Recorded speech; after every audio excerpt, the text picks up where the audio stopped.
Conocer y conversar con los dirigentes el respeto a los documentos territoriales ancestrales y título de la colonia. Además que pide, por ejemplo, el cierre del INRA, la modificación a la ley de deslinde jurisdiccional y de la ley marco de autonomías. ¿Cuál es el trasfondo histórico de esta marcha? Quiero agradecer a la doctora Silvia Rivera Cusicanqui por acompañarnos esta noche para poder comprender este conflicto que tiene que ver con los documentos territoriales ancestrales. Gracias, doctora, por acompañarnos. Bienvenida. Bueno, muchas gracias, Jimena. ¿Cuál es el trasfondo de esta marcha? Bueno, tiene una larga historia, pues, y particularmente la Ayllu Quilaquila tiene una larga historia de lucha por mantener su integridad territorial. Ha sido amenazada desde la colonia, pero habiendo sobrevivido al proceso de usurpación de tierras colonial, se mantuvo como Ayllu durante todo el periodo republicano, pero un golpe muy duro ocurrió con la ley del 5 de octubre de 1874, la ley de exvinculación dictada por Tomás Frías, que obligó a la parcelación individual de la tierra. Hubo una gran resistencia y la revisita en toda, porque la ley se complementó con unas revisitas, que es como lo que hace el INRA ahora, que es entrar a las comunidades para partir las tierras y parcelarlas. Y entonces en toda esa región tuvo que suspenderse la revisita en 1902 y prácticamente se mantuvo la integridad. Entonces me parece tan increíble y tan paradójico que este gobierno haya logrado lo que no logró el gobierno de la oligarquía, que es justamente parcelar las comunidades, ¿no? Y no es la única comunidad amenazada. La marcha de Quilaquila y de la Nación Caracara es una marcha que en realidad está poniendo el dedo en la llaga de todo un proceso muy largo que está siendo sistemáticamente aplicado en todas las comunidades, que consiste en parcelar las tierras, otorgar pequeñas parcelas a cada familia, pero expropiar todo el resto de bienes comunes, ríos, canteras de cal, zonas de pastoreo que siempre han sido tradicionalmente zonas comunes, zonas de bosque. Todo eso lo quiere ocupar el Estado. Yo sé de comunidades que les han quitado el agua para hacer grandes represas en manos de empresas chinas. Entonces, el primer antecedente de estas agresiones es netamente oligárquico y colonial, y pese a eso, bueno, han resistido estas comunidades durante todo ese periodo, y en 1952 hay una segunda reforma agraria, que es la que intenta nuevamente parcelar las comunidades. Nuevamente la resistencia se traduce en lo que es la titulación pro indiviso, que es el antecedente de las llamadas TCOs, ¿ya? Entonces, el trasfondo histórico está en toda una agresión colonial, una agresión oligárquica, que busca prácticamente expropiar tierras. En la época de la ley de desvinculación era para beneficiar a los terratenientes, hoy día es para beneficiar a las empresas, y particularmente a las empresas chinas y a las empresas extractivistas, porque en todos estos territorios existen pues recursos que ahora adquieren valor, ¿no? Desde el agua hasta minerales, etcétera. Entonces es una agresión típicamente colonial la que está llevando a cabo el INRA, siguiendo las huellas de la ley de exvinculación y de un antecedente anterior que fueron los decretos de Melgarejo, ¿no? Entonces todo un largo.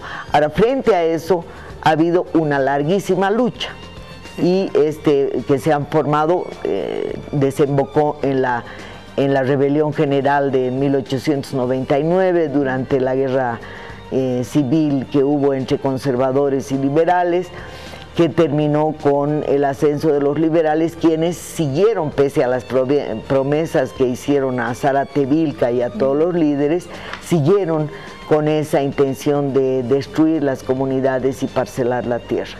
Entonces, lo que se ve entonces en esta nueva arremetida contra los ayllus y las comunidades es que la raíz está en una visión colonial que tienen sobre las comunidades, a pesar de que en toda su lucha ellas han manifestado la necesidad de mantener íntegros sus territorios y siguen teniendo los antiguos títulos de composición y venta con la Corona de España, que es lo que les ha habilitado a presentar sus documentos para ser considerados tierras comunitarias de origen. Queda claro que los territorios de los ayllus, legalizados mediante títulos coloniales, estos han sido adquiridos en oro y han sido compensados con trabajos de Mita en Potosí, por ejemplo, que le otorgaban pleno derecho propietario a los ayllus y marcas de la época.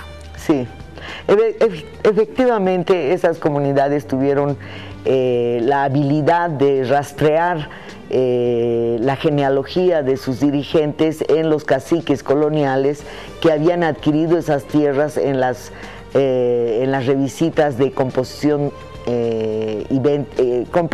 y venta de tierras que debido a la crisis demográfica, a la disminución de la población, habían permitido que muchos chacareros y hacendados españoles se interesaran por adquirir esas tierras para convertirlas en haciendas.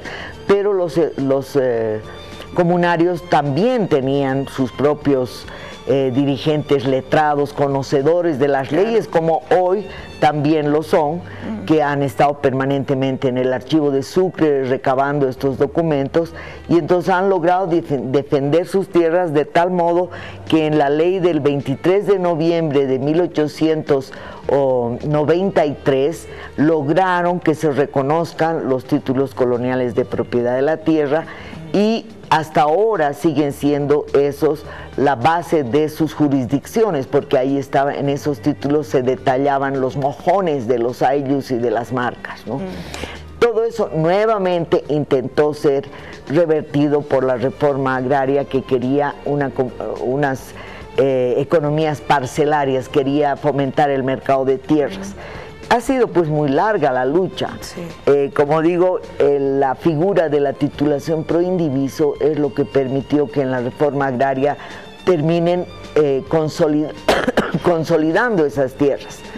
Y cuando Barrientos quiso imponer el impuesto único, hubo otro levantamiento también, y se frenó esa intervención estatal hasta que finalmente en 1996 con la ley INRA se establece la figura de las 3 formas de saneamiento, una de las cuales es la de TCO. Sí.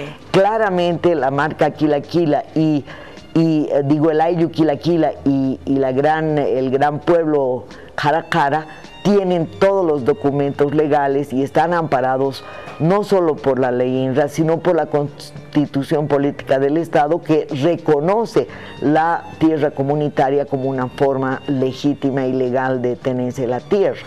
Entonces, es una de las tantas violaciones a la Constitución Política del Estado lo que ahora está haciendo el gobierno, nuevamente alertándoles, yo creo, a todas las comunidades que van a perder su tierra. Claro. Porque ese es el hecho, o sea, no van a parcelar todo, van a parcelar solamente las hayañas que ocupa cada familia, todo el resto va a ser expropiado por el Estado. El movimiento indígena no es de ahora. El movimiento indígena, como lo ha dicho la doctora Silvia Rivera, viene desde tal vez 1880, frente a esta política estatal antiindígena, donde se constituye ese movimiento indígena denominado los apoderados generales, que estaba conformado precisamente por las autoridades originarias, gilacatas, mamagilacatas, gilancus malcus. Sí. Desde esa época es que se venía trabajando precisamente ante estas políticas, ¿no? Sí, claro. O sea, es una especie de resultado de toda una política del liberalismo. Hoy día esa política está exacerbada. Yo diría que este gobierno es neoliberal, a pesar de que de la boca para afuera critica al neoliberalismo, está siguiendo absolutamente los pasos de todos sus antecesores, que es destruir todo el tejido comunitario, destruir al mundo indígena en Bolivia, tanto en las tierras altas como en las tierras bajas. O sea, es una cuestión general, por eso me parece súper importante que la gente de las comunidades se aperciba del peligro que significa esta incursión privatizadora del INRA, que va a permitir que prácticamente la comunidad pierda la parte más valiosa de su territorio. ¿Qué es lo que ocurre cuando escuchas a una autoridad de gobierno como al ministro de Desarrollo Rural y Tierra, César Cocarico, deslegitimar la marcha de la Nación cara a cara, calificarla de movilización política caprichosa, es más, señalarlo como una minoría que pretende imponer sus caprichos? Lo ha dicho textual. Absolutamente falsa esa idea de que es minoría. O sea, yo creo que no les han permitido ni siquiera resolver internamente. Hay un sector, sobre todo de inmigrantes al Chapare en particular, que son los que han adquirido esta mentalidad mercantil capitalista y que quieren la tierra, pero ya no para producirla, sino para negociarla. Y yo creo que ellos son los interesados y son absoluta minoría. El grueso de las comunidades de esta región cara a cara y de la Ayuquilaquila son comunarios y quieren seguir siendo comunarios porque tienen pastizales, tierras comunes, tienen canteras de cal, tienen una serie de recursos y sobre todo ríos y el agua. Entonces, si van a perder todo eso, van a quedar prácticamente destruidos. Entonces, obvio, han montado, como siempre lo hacen, una marcha de disfrazados. Yo creo que esas personas que se ven en las fotografías, en los periódicos, que dice que representan a los que quieren el saneamiento simple, o sea, la privatización, son una absoluta minoría y son gente absolutamente manipulada por el Estado. Son migrantes al Chapare y a las ciudades que han transado con el gobierno por algunas prebendas para poder frenar la legítima aspiración de estos pueblos a mantener íntegros sus territorios y ser ellos quienes controlen la totalidad de sus recursos. Entonces, esta es una nueva violación a la Constitución política del Estado.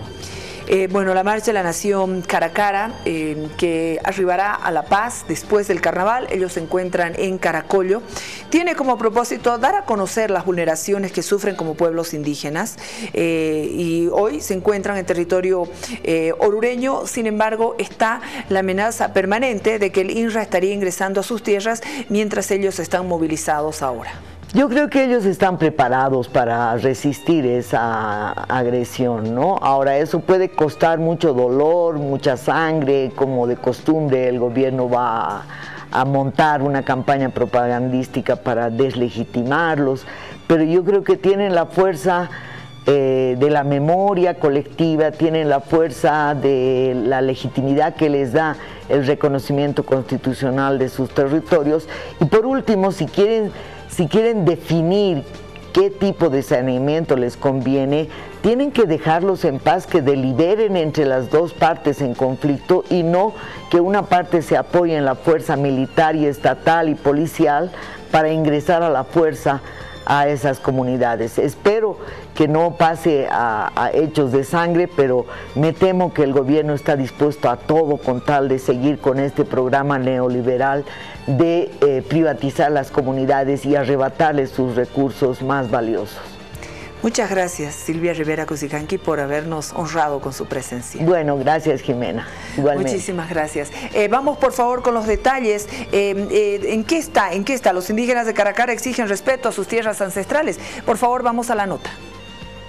Los indígenas de cara a cara que marchan rumbo a la sede de gobierno exigiendo el respeto a sus tierras ancestrales reconocidos por el INRA y que sindicatos campesinos estarían queriendo fragmentarlos, como explicó su representante de la Nación cara a cara, Tata Samuel Flores. Exactamente, estamos pidiendo la restitución, el respeto a nuestros territorios del dominio ancestral, como dice nuestra Constitución. Como tenemos territorio, población, cultura, cosmovisión, son estos territorios que mantenemos antes de la colonia, en la República y actualmente en el Estado plurinacional. Estamos exigiendo el respeto a nuestros territorios ancestrales como Nación cara a cara. El curaca mayor de esta nación indígena, Tata Mario Chincha, nos dice dónde se encuentra esta marcha y cuándo podrían arribar a la ciudad de La Paz. Bueno, esta mañana a las 6 de la mañana han salido de Caracollo, seguramente están en carretera.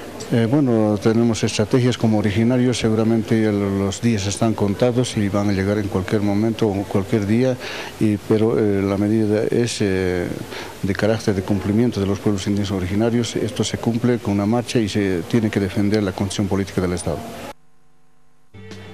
Damos vuelta a la página para tocar otro de los temas que también son importantes y cuando se trata